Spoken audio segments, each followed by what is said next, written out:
This was the most expensive dinner in the world. But the waiter brought out an empty plate, just as everyone was puzzled. The main course suddenly arrived.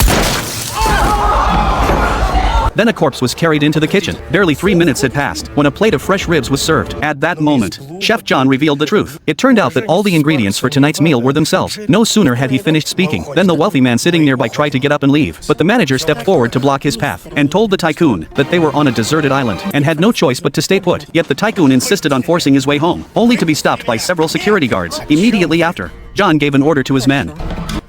And the old tycoon's finger was cut off right there. Everyone nearby was stunned into silence. It turned out the chef really hadn't been lying. They were all about to become tonight's ingredients. At that moment, a young Indian man could no longer sit still. He grabbed a chair and hurled it at the glass window, but he didn't know that all the glass here was made in China. Seeing that everyone still had a strong will to survive, John led them all outside. He decided to give the men 60 seconds to escape. If caught along the way, they would be thrown into the oven to be roasted. No sooner had he finished speaking than one young man couldn't wait any longer and bolted out the door. Seeing this, the rest of them also abandoned their partners and began to flee. But John's men were all expert hunters. The men hadn't run far before they were all caught and dragged back. When they returned to the restaurant, their faces were etched with despair. Seeing everyone in such low spirits, John arranged another entertainment for them. Outside the window, a man with wings was seen slowly falling from the sky. Under everyone's horrified gaze, the man was forcibly pushed into the lake and drowned alive. A wealthy black man standing nearby asked John to name a price. He wanted to buy his own life with money, but then someone recognized the man who had been hanged. He was the local tycoon. Clearly, buying one's life with money didn't work here. Seeing that their money was useless, the tycoons all backed down. John noticed that among the guests,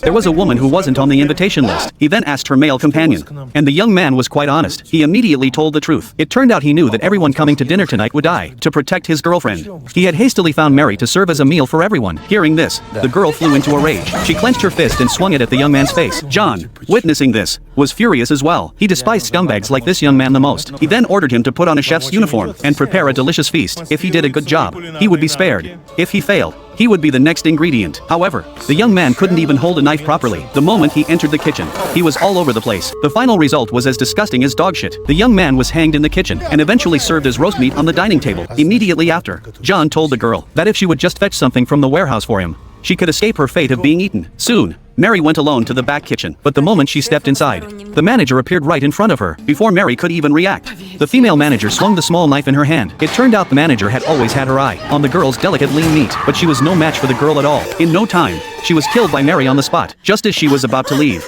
the girl suddenly spotted a walkie-talkie. Mary notified the nearby Coast Guard, then pushed the metal bucket John had asked for into the dining hall. Just then, the head chef told the girl that he hated traitors more than anything, and that once he found one, he'd crush them like a flame. No sooner had he spoken than an alarm sounded outside. John quickly ordered his men to wipe the blood off their clothes and told everyone to act as if nothing had happened. Soon, the Coast Guard burst into the restaurant.